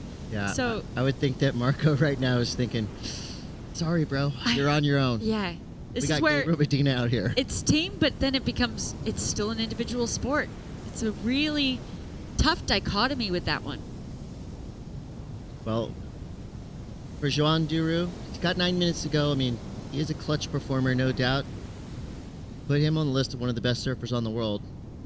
I mean, that's for sure. He's proved that a lot of times, and you know, we did say he only lived twice here in ISA competition, so he will potentially get a second chance in a repechage round if he's not able to turn things over in this heat. How would you like, Rachel, I know you've been in a million contests, you're a former world champion. You've looked at the waves like this and put your jersey on. What are you thinking when you see waves like this? You know how challenging it's going to be. How do you keep that positive attitude when you're about to paddle out in waves like that? Actually, I like competing in conditions like this because I have spent so much practice time in sloppy, crappy conditions that I'm confident in my ability to surf up a wave and have that wave selection out there. More confident than my competitor's ability to because of that time spent out there. And I think that's what Gabriel's showing us as well, is that he's confident in these conditions. He knows how to chip into those little waves and have that wave selection find those diamond in the roughs when you're just seeing all these little peaks everywhere. That's the advantage that having all those practice sessions in those bad waves does for moments like these. And that's why you're a world champion, Rachel Tilley, and an amazing analyst. We're so lucky to have you here at the ISA World Surfing Games. Thank you. And it's true. I mean, this is why people practice in waves like this. I mean, practice and surfing, two words that are kind of weird sounding together, but practice makes perfect.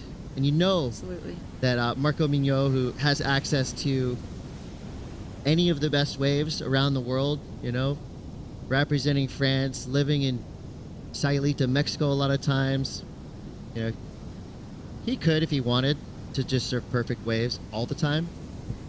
When Marco comes from a big surfing family, his cousin Lola competes on the longboard tour with us, actually, and she's an amazing surfer as well, also from Sayulita, and they're just come from just such surfing talent. So yeah. I walked by a really cool looking little bar when I was in Sayulita last time for Kelly Carranza's wedding, and I'm like, wow, this place looks cool. I go in, turn right, who do I see? Nome Mignot. So if you're ever in Sayulita, find Nome Mignot's bar. It's super cool, and you'll be greeted as a friend, a family member. The Mignot crew is they're just wonderful people. Hard not to cheer for Marco Mignot. You know, just the way he carries himself in and out of the water. His posting interviews have been great. Yeah. Very insightful. Just a joy to watch surf. I think I'd be really interested to hear a posting interview from Joan, actually, because he's only stood up on 2 waves out there. So, you know, we see Gabriel now on 1, 2, 3, 4, 5, 6, 7, 8, 10 waves he stood up on, and he hasn't needed to stand up on 10 waves. He posted that 923 7 waves ago, and he's still choosing to have a look, just stand up, stay busy. I'm curious as why Joan is choosing to stay so still when the conditions look like this.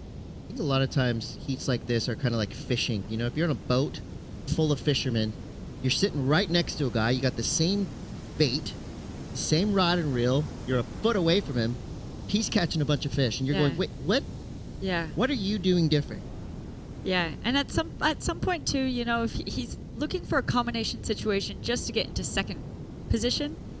Now they'd both be Marco's in 9.89 to get to that first position. So Gabriel's really confident in that first. Marco's confident in that second right now with less than 5 minutes remaining. Joan needs to replace both of his scores in order to vie against Marco for that second position. So he needs to start taking off on some waves. Now, if I'm a coach on the beach, I have surfers remaining in the draw. This is what would make me a horrible coach. I would just say, you need to go out there and surf like Gabriel Medina. What are you doing? Just do that. Do that. Easier said than done. 9.23 and a 7.83. I think that's the highest heat total of this entire contest, done in maybe the hardest conditions of this entire contest, and that's saying something right there. Yeah, I think you're exactly right. Here we go again. The wind-up. Doesn't complete that one, but he's just having fun at this point. 4 minutes remaining. Why not? Yeah. Go for it. Yeah, I think another element of Gabriel's surfing that makes him so exciting to watch is he does like being a showman. As we see now, Joan Duru. He is a tenacious competitor. No quit in his game. He gets the front side air. That's more like it from Joan Duru. Now, imagine if he did that 15 minutes ago and he'd start building that confidence and then be able to start building the house throughout the heat. He's left it a little bit late. Those waves have been out there, and he clearly has the ability. Not that we're ever doubting it. We're second, almost on finals day, and he's still here in the main round. But yeah, I'm interested to see why he played this heat the way he has. Maybe sea urchins in his foot.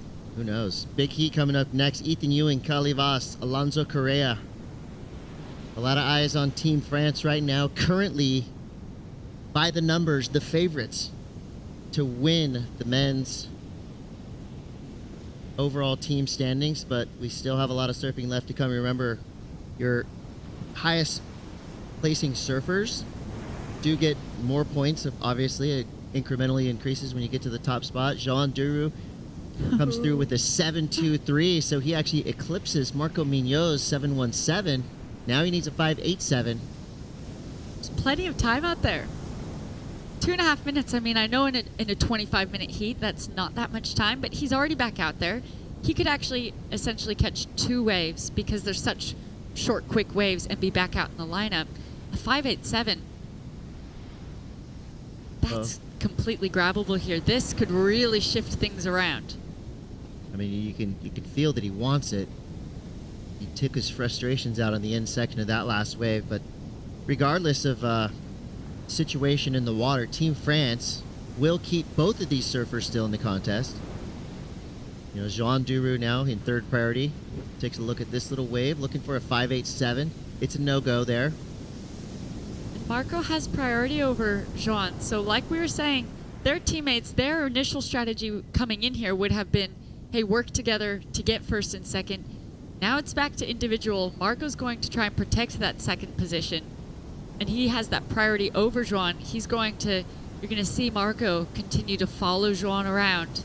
Yeah, and that's hope that time runs out and he's able to maximize his priority usage. Love this stuff.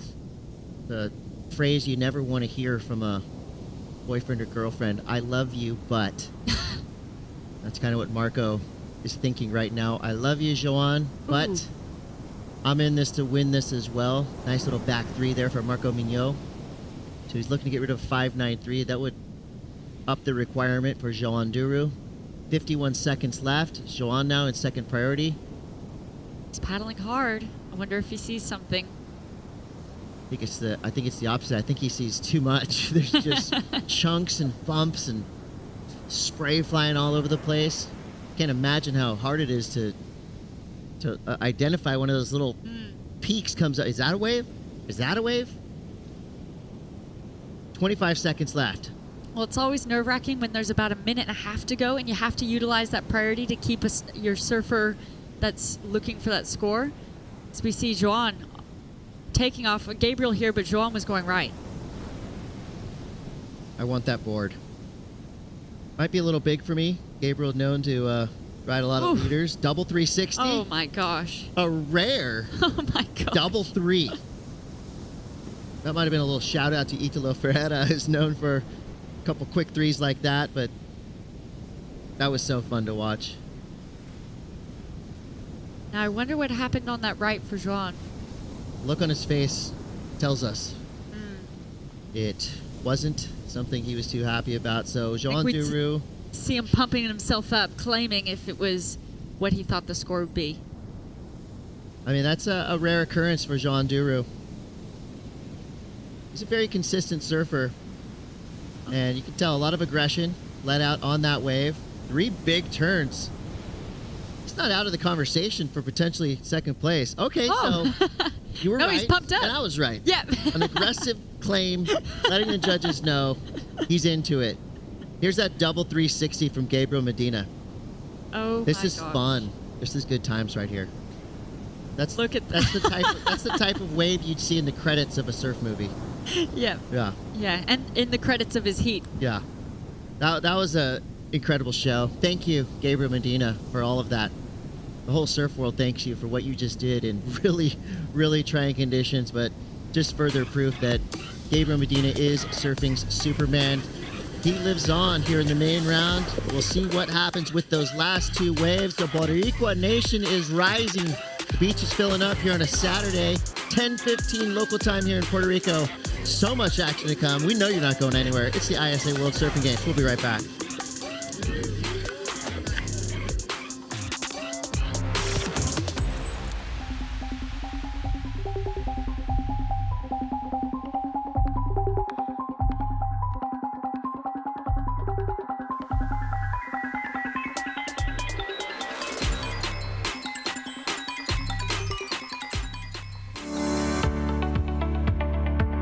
El cariño deja una huella. Vela porque estemos bien. Celebra las nuevas etapas de la vida. El cariño nos mantiene en forma para que no nos perdamos ni un segundo de lo que nos llena de vida. Donde hay cariño, hay salud. Por eso llevamos 40 años cuidando cada etapa de tu vida. MCS, 40 años de salud completa. In Puerto Rico, we call ourselves boricua. We are proud, passionate, and full of life. On our island, secrets are more precious when shared. Passion flourishes. We enjoy until our hearts are full. And we know that gifts can come from anywhere. Live boricua.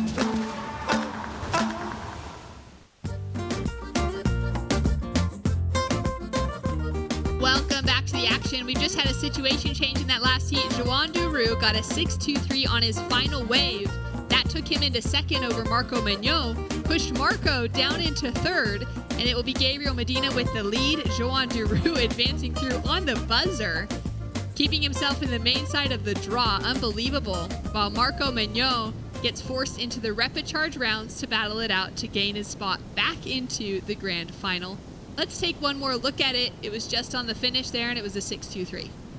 All sheer passion and emotion created that turn, comes over this section, gets the other one, gives himself a little knock to the chin there, a little fist pump, and then a little punch to the chin, and he was psyched. It was a great wave, clutch performance. Here we go, live action, Carly Vast. Carly Vast representing France on his opening wave, just kind of tracking down the line, looking for those opening sections. We can see Alonso Correa of Peru also up and riding into a nice big wrap for that second turn. Sets himself up with a clean punch to finish.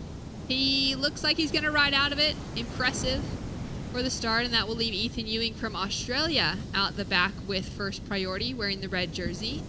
Now, interesting dynamics unfolding within the qualification scenario for those final spots remaining on the men's side of the draw.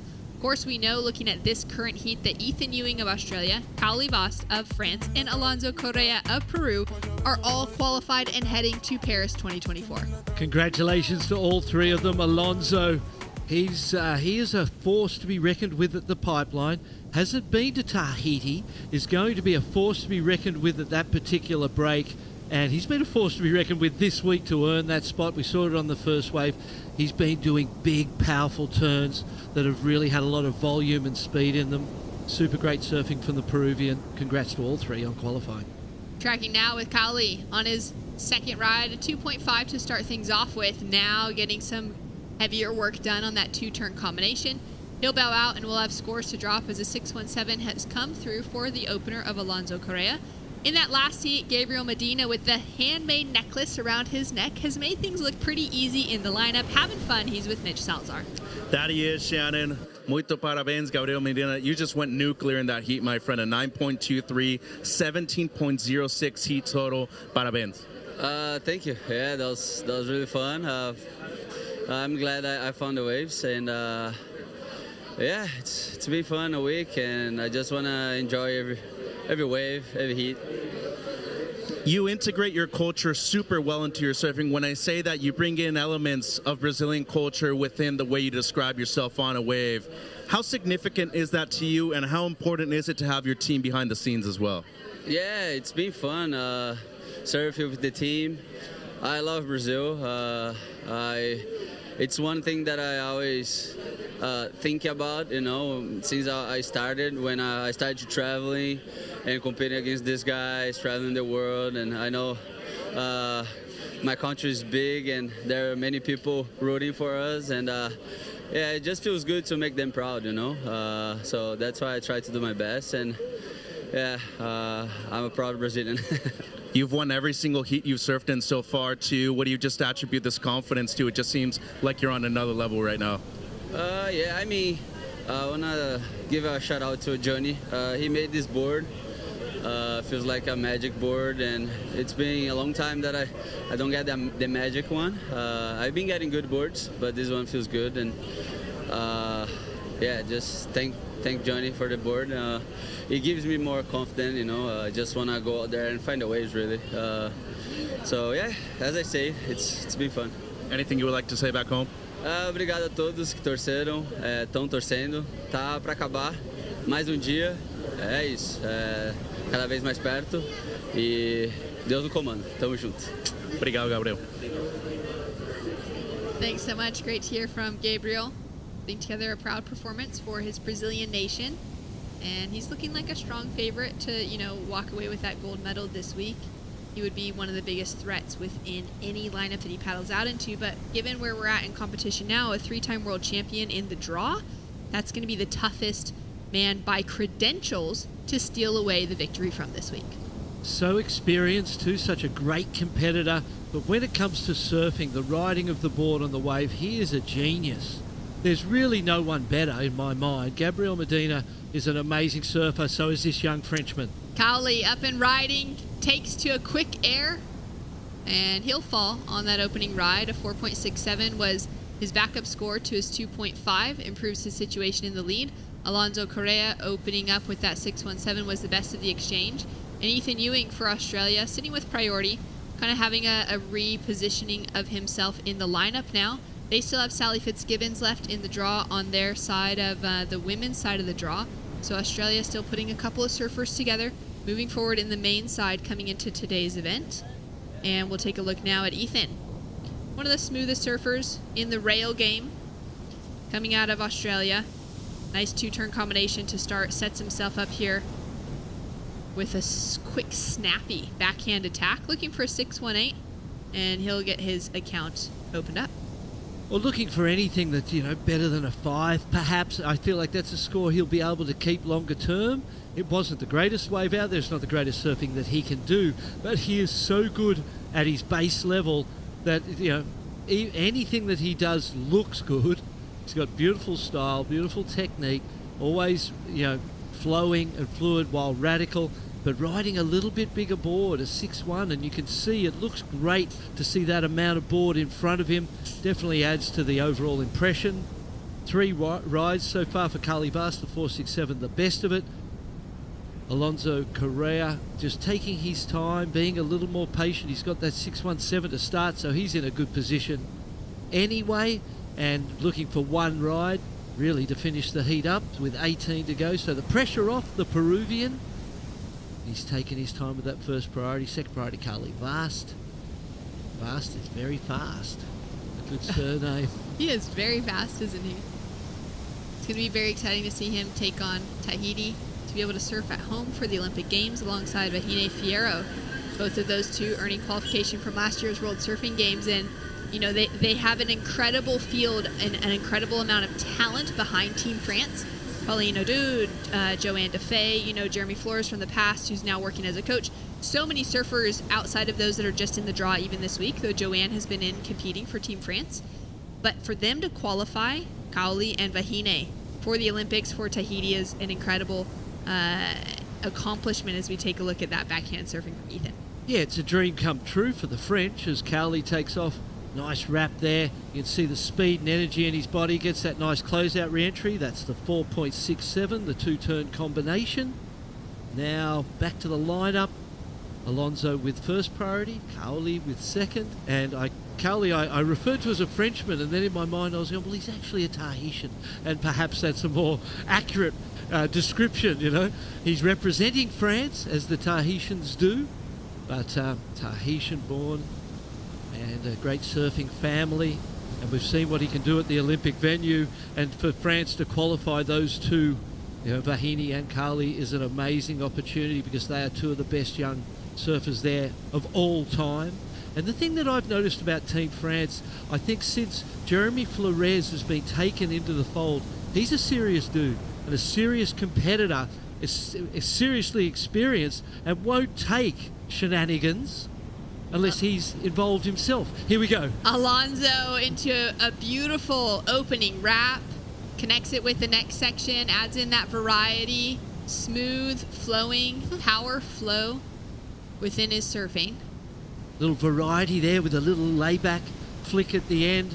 And there's a volume to Alonso's surfing this week where when those big sections hit, it's not sort of crazy and loose and wild, but it's so solid on the rail and powerful. We'll see it right here. See how strong he is on the rail. Board looks beautiful under his feet. This turn